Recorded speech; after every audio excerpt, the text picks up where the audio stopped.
Hello friend, sociology with Dhruv Dikshit channel में मैं ध्रुवकांत दीक्षित आज आपके साथ बजट 2022 की चर्चा करूंगा। कल 1 फरवरी को वित्त मंत्री निर्मला सीतारमैया ने बजट पेश किया और ये एक बजट पे आज जितने भी समाचार पत्र हैं अलग अलग प्रकार से किसकी हेडलाइन है दूरदर्शी बजट है, कोई कह रहा आत्मनिर्भर भारत का बजट है, तो कोई कह रहा बूस्टर बजट है।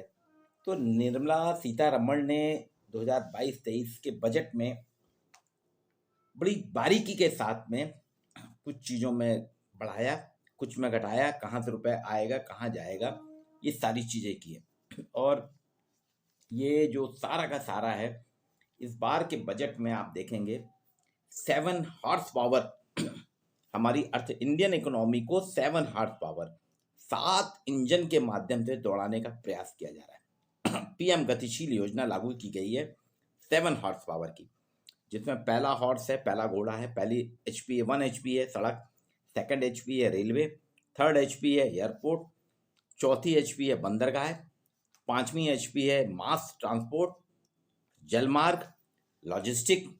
ये 7 हॉर्स पावर के इंजन भारतीय इकोनॉमी में लगाए गए हैं, जिससे कि सातों मार्गों में हमारी अर्थव्यवस्था दौड़े।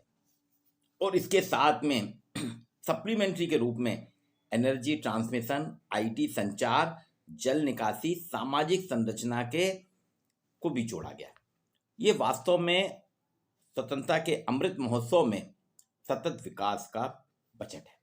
अमृत महोत्सव का, और सरकार ने इस बार थोड़ा चुनावी हथकंडों से दूर हटके, लोक लुभावन वादों से हटके, क्योंकि आप साफ देखेंगे इसमें किसी भी प्रकार के नए टैक्स नहीं लगाए गए और ना ही लोगों को राहत दी गई। आयकर में जो उम्मीद थी बिल्कुल नहीं बढ़ाई, यथावत आयकर की कटौती रखी है। ठीक है, सरकार तो कह रही है युवाओं का बजट है, दलितों का बजट है, पिछड़े वर्गों के विकास का बजट है, महिलाओं का बजट है। लेकिन मैं ऐसे समाजशास्त्र का विद्यार्थी होने के नाते मैंने जो समाचार पत्र पढ़े और कल का बजट देखा, बजट सुना, और जो हुआ, मेरे को लगता है ये सामाजिक सरोकार वाला बजट है। ये बहुमुखी प्रतिभा का बजट है, सामाजिक सरोकारों का बजट है। इस बजट के अंतर्गत जो है पूरी की पूरी जो है दूरगामी और सर्वहितकारी सामाजिक सरोकार का बजट है। इसमें देखिए आप, अभी तक हमारे यहाँ जो है पारंपरिक खेती या उस पर ज़्यादा वो नहीं था, प्राकृतिक खेती पे कोई बात ही नहीं होती थी। लेकिन इस बार बजट में कहा गंगा किनारे के कछार में प्राकृतिक खेती को प्रोत्साहन दिया जाएगा, गरीबों को पक्के मकान दिए जाएंगे, शौचालय बनाया जाएगा, पेयजल की व्यवस्था की जाएगी, गैस कनेक्शन दिए जाएंगे और इसके साथ इंटरनेट की सुविधा भी दी जाएगी। ग्रामीण क्षेत्रों में ब्रॉडबैंड की सेवाएं उपलब्ध की जा रही है और 5G सर्विसेज चालू होगी। तो ये देखिए आप, सामाजिक सरोकार, समाज का मुद्दा क्या है, गरीब को मकान मिल जाए, पक्का मकान मिल जाए, शौचालय मिल जाए तो हमारी बहू बेटियां घर के बाहर ना जाएं, हमारी इज्जत घर में रहे, पेयजल, शुद्ध पेयजल मिलना चाहिए, ये समाज की सबसे बड़ी वास्तविकता है।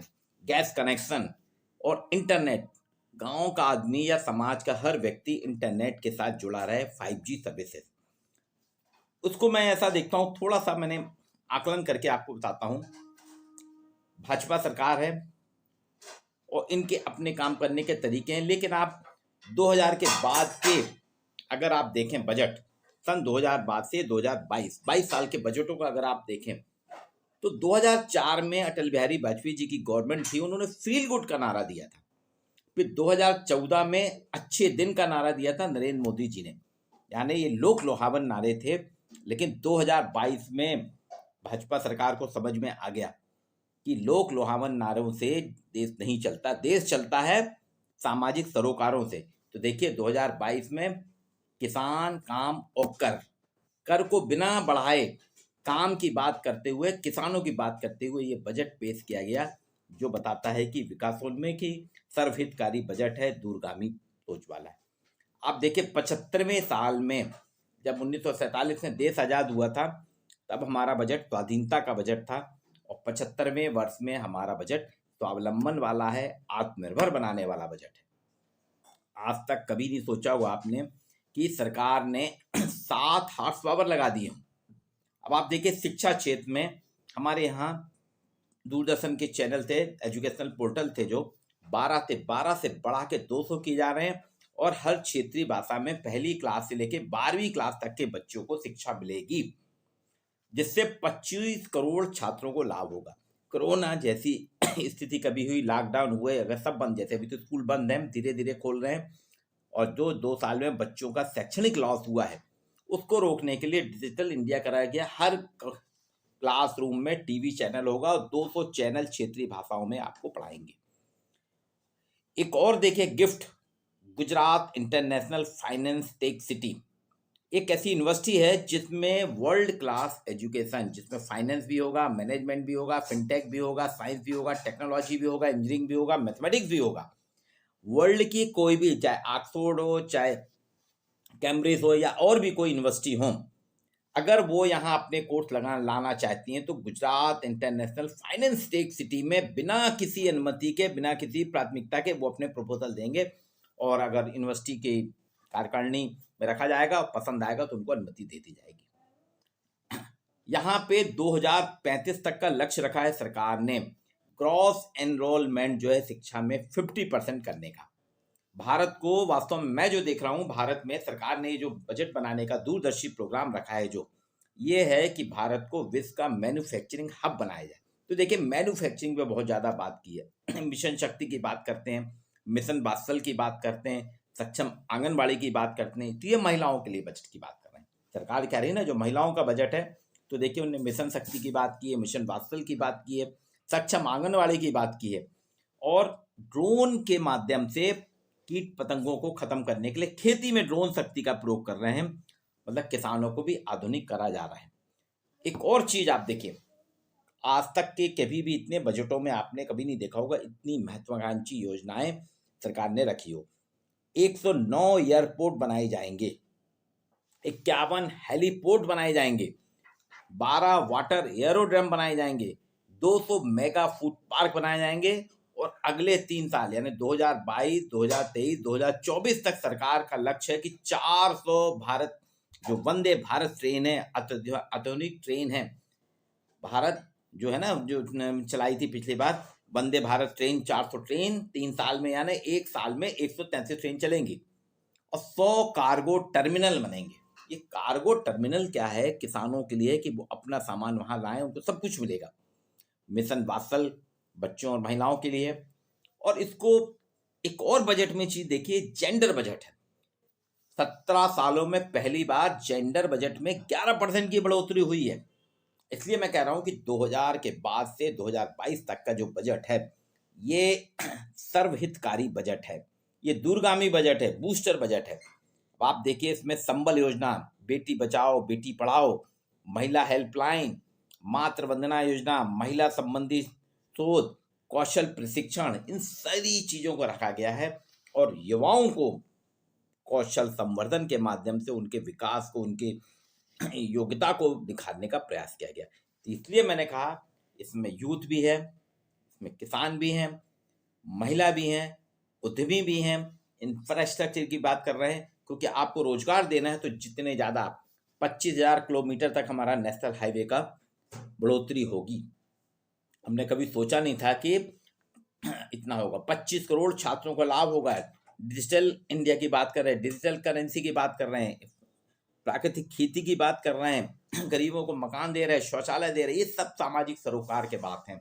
तो सर्वहितकारी सामाजिक सरोकार का बजट है, समाजशास्त्री परिप्रेक्ष्य से। अब आप देखेंगे इससे हमारी अर्थव्यवस्था जो है, 7 इंजन जो लगाए हैं, ये 7 इंजन कहीं ना कहीं देश को शक्तिशाली बनाएंगे, 60 लाख रोजगार भी पैदा करेंगे, 2.37 लाख करोड़ की MSP सीधे किसानों के खातों में जा रही, तो किसानों को भी लाभ होगा।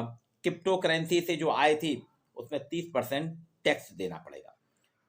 देश के 1.5 लाख डाकघर अब कोर बैंकिंग से जुड़ेंगे, जिससे गांव में भी आदमी को अपने करेंसी के लेन देन में, ट्रांसफर में कोई दिक्कत ना हो। डाकघर में ATM की सुविधा होगी। ITR में सुधार के लिए 2 साल का समय है। PM आवास योजना के तहत देश में 80 लाख नए घर बनेंगे। 400 नई वंदे भारत ट्रेन चलेंगी। 2022 में आपको ये फ़ोन जो अभी 4G में चल रहा है 5G में चलेगा। RBI लाएगी डिजिटल डिजिटल करेंसी लाएगी।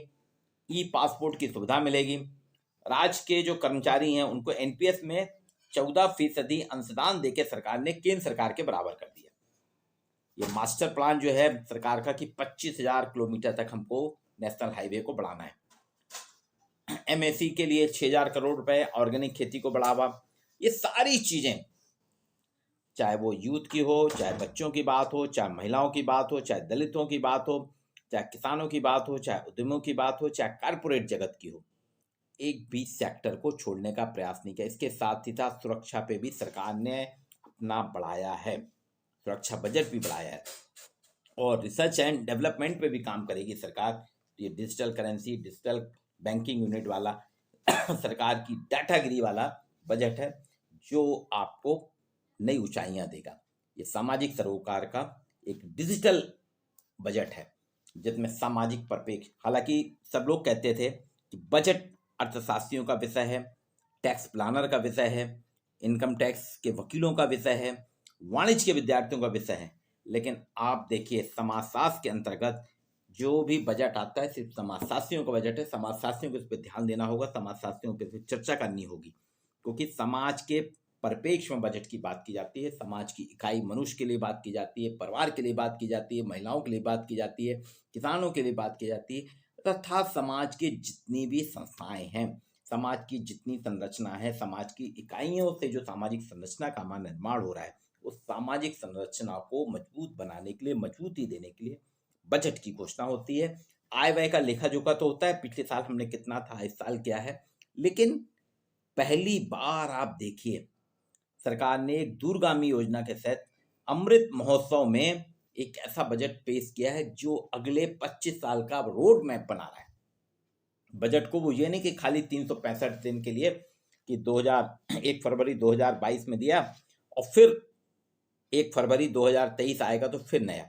अभी उन्होंने एक प्लान बना के दे दिया है कि आपको हम अगले 15 साल तक ऐसा करेंगे, अर्थात आने वाले जो हमारा स्वर्ण जयंती होगा, 100 ईयर्स होंगे, सेंचुरी होगी, उसमें आप देखिए ये सारी योजनाएं विकसित करके भारत को एक मैन्युफैक्चरिंग हब के रूप में स्थापित करना, ये सरकार का काम है। देखिए सरकार और सरकार की योजनाएं अगर ईमानदारी से लागू हो गई तो आपको अगले 6 महीने में ही इसके रिजल्ट मिलने लगेंगे। ये सामाजिक सरोकार वाला दूरगामी और सर्वहितकारी बजट वास्तव में सभी का मदद करे, सभी को, निर्धन को, गरीब को भी अमीर बना दे। ये बजट ऐसा प्रस्तुत किया गया है। ये मेरा है, आपको इसमें जो भी लगता है आप मेरी वीडियो को लाइक कीजिए, कमेंट्स कीजिए, मैं आपके सवालों का जवाब दूंगा। आज इतना ही।